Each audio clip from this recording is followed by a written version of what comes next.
नमस्कार, मैं हूं सुमित अवस्थी। आप सबका स्वागत है। 18 जुलाई 2023 इस तारीखी दिन को याद कर लीजिए। दरअसल 2024 की जंग के लिए 18 जुलाई का दिन एक ऐतिहासिक दिन के तौर पर याद किया जाएगा।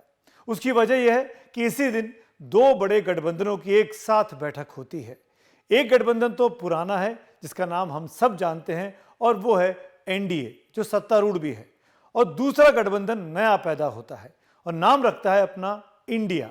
ये यूपीए का नया नाम रखा गया है इंडिया, INDIA, यानी Indian national developmental inclusive alliance. आखिरकार सबसे पहले बात यही करते हैं कि क्यों यूपीए को अपना नाम छोड़ना पड़ा, यूपीए का नाम बदलना पड़ा और इंडिया रखना पड़ा। वो यूपीए जो 10 साल तक सत्ता में रहा। इसकी कुछ बड़ी वजह है। पहली वजह, ममता बनर्जी जो कि इंडिया का हिस्सा हैं, उन्होंने दिसंबर के महीने में कह दिया था, शायद अखिलेश यादव से मुलाकात के बाद एक प्रेस वार्ता में, कि आखिर यूपीए है क्या, अब कोई यूपीए नहीं है। तो ममता ने यूपीए के खिलाफ पहले ही अपना रुख साफ कर दिया था। बीजेपी के नेता लगातार बोलते रहे हैं यूपीए गठबंधन तो डायनेस्टी यानी परिवारवाद और करप्शन यानी भ्रष्टाचार को बढ़ावा देने वाला गठबंधन रहा है।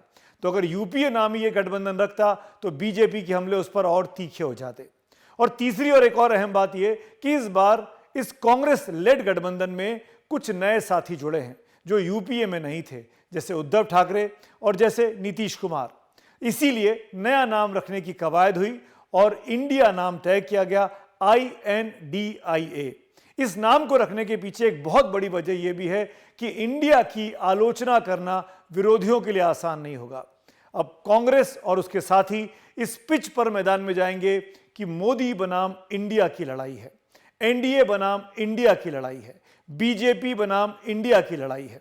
और उनको लगता है कि इंडिया नाम रखने से बीजेपी उन पर हमले उस तीखे तौर पर नहीं कर पाएगी जैसा कि वो करती आ रही थी। और इसीलिए इंडिया नाम को फाइनल किया गया। कुछ इंडिया के घटक साथियों ने यह भी कहा मीटिंग के दौरान कि इंडिया के आसपास चुनावी कैंपेन गढ़ना, चुनावी नारे गढ़ना बड़ा आसान हो जाएगा और ये बहुत आसानी से लोगों की जबान पर, लोगों के दिलो दिमाग पर छाए रहेंगे। इसीलिए इंडिया नाम को फाइनल किया गया। हालांकि कुछ लोगों ने आपत्ति की थी इंडिया के नाम पर कि यह नाम नहीं होना चाहिए, पर अंततः जब इंडिया तय हो गया तो सर्वसम्मति से तय हुआ। ये आम राय नहीं, ये सर्वसम्मति से तय हुआ नाम है। कहीं इस नाम को लेकर अब कोई विरोध आपस में इन 26 पार्टियों में नहीं है। लेकिन 26 का जवाब देने के लिए बीजेपी लेड गठबंधन यानी एनडीए ने 39 पार्टियां इकट्ठा की। यह इसलिए इंपॉर्टेंट हो जाता है कि यह 25वां साल चल रहा है एनडीए का। और एनडीए का जब गठन हुआ था वाजपेयी जी के ज़माने में 1998 में, तब उसमें 23-24 पार्टी थी और आज वो बढ़कर 39 हो चुकी है, यानी करीब करीब उसके मुकाबले लगभग दुगनी होती हुई दिखाई देती है। यानी मोदी के काल में बीजेपी के साथ और 15-16 पार्टियां जुड़ी हैं जो वाजपेयी जी के समय साथ में नहीं थी। वो भी तब जबकि कुछ पुराने साथी यानी ममता बनर्जी, नीतीश कुमार, उद्धव ठाकरे विरोध में जा चुके हैं, कांग्रेस के पाले में जा चुके हैं, इंडिया उन्होंने बना लिया है। इसके बावजूद भी बीजेपी के पास 39 पार्टियों का सहयोग है। प्रधानमंत्री मोदी ने जब एनडीए की बैठक चेयर की और वहां पर अपना भाषण दिया, उसमें उन्होंने जबरदस्त तरीके से हमला बोला है कांग्रेस पर और कांग्रेस के रूल वाले इस गठबंधन पर। उन्होंने 90 के दशक की याद दिलाई कि दरअसल कांग्रेस तो गठबंधन सिर्फ अस्थिरता के लिए करती थी। उनका यह कहना था कि कांग्रेस सरकार बनाती है और मौका पड़ने पर सरकार गिरा भी देती है। उन्होंने यहां तक कहा कि कांग्रेस तो इंक्लूसिव की बात करती है, पर असली इंक्लूसिव तो दरअसल भारतीय जनता पार्टी है, एनडीए है। उन्होंने गिनाया कि कैसे प्रणब मुखर्जी को, गुलाम नबी आज़ाद को, मुलायम सिंह यादव को, एससी जमीर को, ऐसे बड़े बड़े नेताओं को हमने सम्मान दिया, पद्म सम्मान दिया, प्रणब दा को तो राष्ट्रपति तक बनाया, भारत रत्न तक दिया। ये कहकर ये साबित करने की कोशिश की कि एनडीए गठबंधन जो है दरअसल वो इंक्लूसिव है, भले इंक्लूसिव शब्द को इंडिया गठबंधन अपने शब्द में इस्तेमाल क्यों ना कर ले।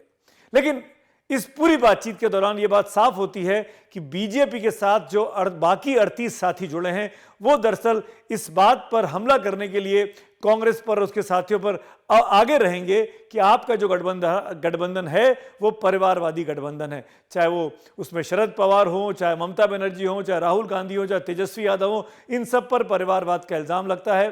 लेकिन मुझे ऐसा लगता है कि परिवारवादी पार्टियां तो इस तरफ भी हैं, अनुप्रिया पटेल हैं, पनाली स्वामी हैं, ऐसे बहुत से ऐसे नेता हैं जो इस गठबंधन में एनडीए के साथ हैं, जो परिवारवाद के परिचायक रहे हैं। तो परिवारवाद की बहस तो उतनी ज़्यादा गंभीर नहीं लगती, लेकिन करप्शन का ऐसा मामला है जिसको लेकर लगातार एनडीए आईएनडीआईए को घेरता रहेगा।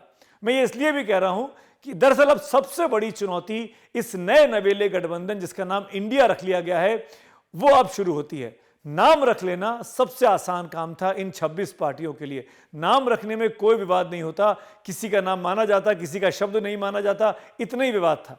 लेकिन अब असली परीक्षा शुरू होनी है, जब इस नए नवेले गठबंधन को अपना नेता चुनना है, यानी इस गठबंधन का मुखिया कौन होगा, नेता मतलब अध्यक्ष या कन्वीनर कौन होगा।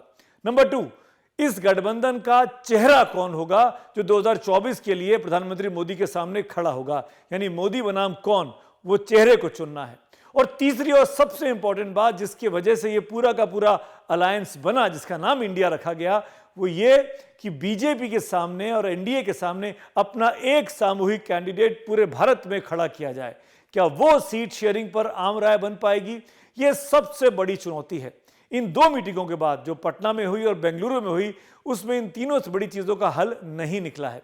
अगली मीटिंग मुंबई में होनी है। मुंबई में क्या ये हल निकलेगा, इस पर सबको अभी भी संशय है, क्योंकि यही सबसे बड़ी चुनौती है, सीट शेयरिंग का फॉर्मूला तय करना और इस अलायंस का एक चेहरा तय करना जो मोदी के बरक्स खड़ा होगा 2024 के चुनावों में। इसीलिए यह कहा जा रहा है कि 2024 का चुनाव जो अब से करीब 9-10 महीने दूर है, उसकी बिसात तो 18 जुलाई 2023 को इस चुनावी शंखनाद के साथ पड़ चुकी है। और आखिर में जाते जाते एक इंटरेस्टिंग कमेंट करना चाहूंगा। पहली बार हिंदुस्तान का चुनाव दरअसल ऐसा होने जा रहा है जो अमेरिकन पद्धति का होगा, यानी 2 बड़े गठबंधन, आप या मान लीजिए 2 बड़े दल आमने सामने होंगे, 2 बड़े चेहरे आमने सामने होंगे। एक तरीके से प्रेसिडेंशियल सिस्टम का जो कॉन्टेस्ट होता है यूएस में डेमोक्रेट्स के बीच, रिपब्लिकन के बीच, वही हमको देखने को मिलेगा 2024 में एनडीए के बीच और इंडिया के बीच, बशर्ते इंडिया अपने तमाम घटक साथियों को इस 9-10 महीनों में अपने साथ बनाकर और बचाकर रख सके। धन्यवाद।